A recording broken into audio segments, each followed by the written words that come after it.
You focus on you. And every time you watch a video and every time you study in the charts, you read your mission statement. What is it? What is it you're doing? Why are you doing it? And what is that goal and result? Everything you do should be aiming in that direction. If everything you're doing right now is opposed or slight deviation from that direction, you're wasting your fucking time. You're wasting your time because you have to have a course, a direction. You have to know where your bearings are. And you got to constantly work in that direction. You're going to make mistakes. You're going to fall to the wayside because you've done something too soon, rushing to get in there and start pushing buttons and making money. Everybody right now, everybody wants to go out and get funded because they see folks tweeting to me, hey, I'm funded now. Hey, I'm getting a payout now. Well, what does that create in weak-minded individuals? And folks, when I say weak-minded, I'm not trying to say you're stupid. I'm not saying you're daft. I'm not saying you're a dense person or a dunce. I'm saying that it's normal for you to want to rush into that. You want to do what everybody else is doing. And if they're doing something that's making money, guess what? Everybody's wanting to do that. But I'm unfortunately that kind of guy that's going to tell you, you're going to have to work before you get there. You're going to have to study a lot. And you're going to have to defer weekend things that you usually do. You're going to have to change your lifestyle and save money, change your spending habits, maybe even remove certain types of friends and possibly family members from your influence, or removing their influence from you. And I had to do that. And it didn't feel right. It didn't feel normal. It felt like I was I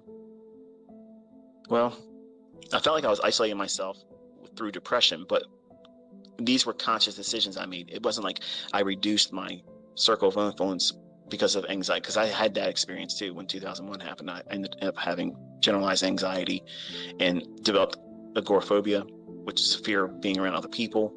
And it was all based on September 11th, when those buildings and such in New York happened. And everything was a source of fear for me. But I don't have any of that kind of fear, like nothing. Like I'll walk out there in a burning building. I don't give two shits. I ain't worried about nothing now. But that generalized anxiety, that fear, that will creep into you in this trading endeavor faster, and when you're not prepared for it. And it'll completely derail you. It'll take you completely out of their focus.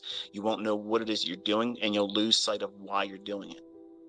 There's so many folks out there that have started doing this, and because they were not able to master themselves and wrestle their internal demons, these things that are going to manifest themselves. These things that you do all the time. Let me ask you a question. Think about it like this. Have your personal relationships, have they been healthy? Now, for many of you young guys, it's probably going to be no. I'm going to tip you off on something right now. If your personal relationships, long-term relationships, or the ability to hold on to a long-term relationship, if that is a struggling point, I'm going to tell you something right now. You're going to fucking suck as a trader. You're going to suck because you are not going to commit to what's required to learn this. That's the reason why my students, the better students, are the women, because they're usually more committed to whatever endeavor they invest in. Think about it. When they get with you as a male, they're usually the one that's hurting most because they poured everything into it. They've signed on. They're committed. And it's easier for a guy to walk away. So if you have those character flaws in your personal relationships, that's a warning sign that you have things that you're going to have to wrestle with, and you're going to try to put blinders on. And right now you're trying to ignore what I'm saying. You don't want to hear this. This is supposed to be about trading. No, this is about succeeding and training yourself properly, studying. You see, I don't give a fuck about cars and houses and bank account statements and who the fuck can win competitions. I care about successful students. That's what I want. And I know what causes that success to be deferred or denied. And these are the factors that are going to come up, and people don't write about it in books. They don't talk about it on their YouTube channels because it's going to immediately cause their audience to do what? Take inventory, and it's not going to make them feel good about themselves, and they're not going to want to come back and watch their next fucking video because the last time they were there, they got a dose of reality, and that reminded them that, hey, they're a fuck up. So it's better for you to hear someone that had that same fucking problem and how I fixed it. I owned it. It was a responsibility of my own. I made those mistakes. I had problems. I had commitment issues because my first wife left me. All these things. I had issues. I had chips on my shoulder. So I wanted to go out and prove to the world and her family members and my own family members and my friends that I could fucking do better than all of them. So when I went out there and I pushed that first trade, the option in orange juice futures. And some of you are probably thinking, you can trade orange juice? Yeah. You used to be able to trade bacon, pork bellies, but they don't trade them anymore. But I wanted to go out and prove myself because I needed to fix that pain. When what I was doing was I'm using that pain as a reason to do something that the chart didn't tell me to do. And people still come to my content with those character flaws, those internal demons, and they're going to see an optimal trade entry in the chart. They're going to see a fair value gap, model 2022 in the chart. They're going to see a breaker in the chart. They're going to see everything they want to see.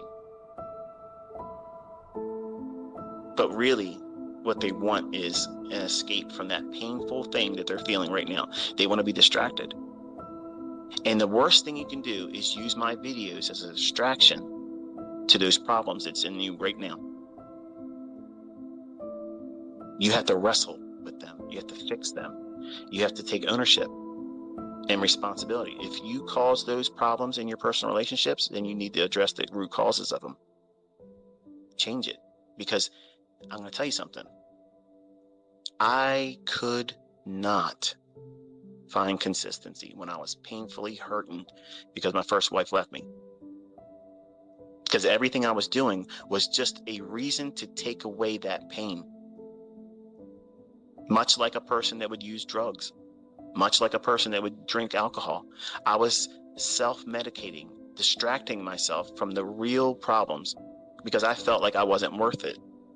She left me, and I was in school learning computer science, and I was telling her, look, I'm going to do well. I wasn't a trader yet.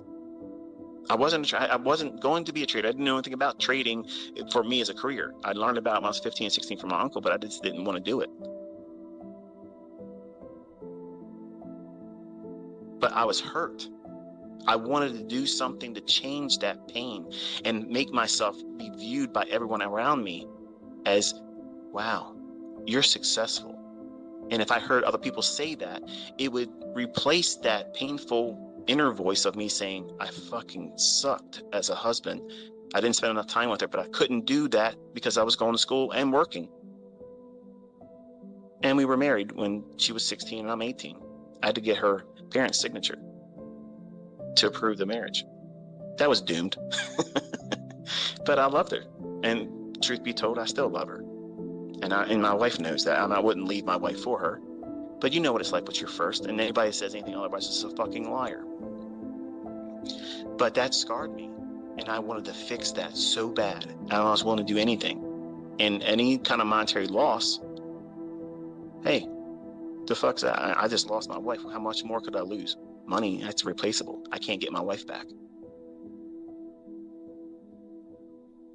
So for my first 6 years, I wrestled with that stuff. I couldn't fix it. I couldn't get through it. No book worked for me. No course worked for me. Everybody fucking failed me in my eyes as a mentor. Now, once I was able to fix those character flaws, then I was teachable. Now think about that. Because this is a really hard question. And a lot of you know this is true and you've ignored it and you tried to pretend it wasn't real for you. But are you really, at this moment right now, are you in a position to be taught effectively? Or do you have something in you that's broken that's going to prevent you from really being diligent and suffer the normalcy of the ebbs and flows of winning and losing while you're learning how to do this? Because I'm going to be honest with you, I think the majority of you are not. And that's the reason why I talk to you the way I talk to you, because I had to endure it too. And I have a lot of students, and they're very honest with me, and they wrestle with these things too. And when they finally get through that, they forgive themselves. They forgive the people that hurt them. Like, I forgive my wife. My wife, when I say my wife, my first wife, I often think, and I've had conversations with my wife several times when we have drives together. I'm like, what are you thinking right now? I said, if I can be honest with you and you not get angry, I'm thinking right now, I wish my wife could see me right now. Because when she left, she didn't believe that anything I was going to ever do was going to be successful. Because she was a kid, just like I was. And she heard my same uncles and aunts and, such talk down to us. Well, talk down to me saying, oh, it's a pipe dream. You're going to be working just like the rest of us. So if you doubt it, and the person you're married to's own family members tell you in the witness of your own attention that person you're married to isn't going to be successful too, you're young and impressionable. So all of that weighed on her heavily. And she was sexually abused since she was 8 years old. All of those things. She had a lot of mental baggage, and it was easy for her to do what? Just escape. Cut her losses short. And I just want her to see you were wrong. But I don't want to nose in it. Going through that at the moment, then that was hard. Like, I didn't want to do anything. I didn't want to hang around my friends. I didn't want to do shit. I stopped working out, and it was just depression. And the only thing that motivated me was, you know what? Fuck computer science. Fuck that. My uncle talked about this trading shit, and that book that I threw away into the corner because I bought this guy's course, Kent Roberts. I said, I'm going to go read that again, and I'm going to go into this, and I'm going to do that. Because if I can make money doing that, everybody's going to find that successful. Because there was a movie out there called Trading Places. It had Dan Aykroyd and Eddie Murphy in it. Really funny movie. Even it's dated, but it's still funny. I watched that and I was thinking to myself, you know what? I'm going to be a comeback kid. I'm going to fucking do that. Okay, I'm going to be successful in trading commodities. That was going to be my avenue. Now, I didn't have what you have available to you. And I'm not saying just me as a mentor. There's so many resources that's for free right now that you can tap into for information. Now, I'm not talking courses because there's a lot of that bullshit doesn't work. But resources at your fingertips. The thing I'm holding in my hand right now, talking into, this stupid ass fucking cell phone that I can't stand carrying around, it has more information in it and ability to do things that 25 years ago, our own president couldn't have this much control and power over. And he was the president. So it's amazing what technology has developed in recent years and decades. But I needed to feel good about myself. So I went from trying to replace a painful feeling of loss, depression, and self-worth being next to none, to I got to stop thinking like that and focus on the target. What am I trying to do here? Because if I'm just trying to replace a bad moment or feeling right now, maybe you're in a failed relationship. I have several women in my mentorship that have, some of them started the mentorship together with their male counterparty, and they separated. As soon as they started seeing success, the male said, I'm out of here. And now they're dealing with, yes, they know how to trade, but they can't trade now because they're hurt. And they're asking me, how to fix that. The only way I could do it was, number one, I turned to Christ. Two, I focused on the task. What is it that I was trying to do? I was replacing a negative feeling so that way I can have a feel-good moment, replacing a bad moment. Okay. So how do you do that? Well, your mind can only focus on one thing. And being bipolar and obsessive, my mind races 1,000 miles an hour, and there's dozens of thoughts that are wrestling to try to be the one in the front of the line. And it's very difficult for me to focus like that. And you've probably seen it in this discussion too, because I'm all over the place. But hopefully you get what I'm saying here in the grand scheme of things. You have to focus on that mission statement. Why are you doing this? Why are you listening to me? What do you hope to gain from that? Have you seen something in the things that I've taught or in my students that make you want to do that too? That's what you latch on to. You do not look at it as, I'm going to go in here every day because I'm pissed off about where I work at. I didn't get that raise. Fucking Carl, he's got, employee of the week. He's parking in the front. You're pissed off about that. Everybody is, giving you some sort of reason off. So now you have resentment. You want to go in and you want to have a feel-good moment. You want to hit the lottery. So you're wanting to go in and trade on that reason alone. It may not be something simple and trivial as what I'm trying to be here, but there's something in your head at the moment, right now, that's motivating you to want to make money right now. Not just the necessity of making money. Everybody has that. Even me. I have bills. But there's something driving you that's causing the rush. Not the rush of feel good, but the impatience factor. That impatience factor is what is going to undermine you.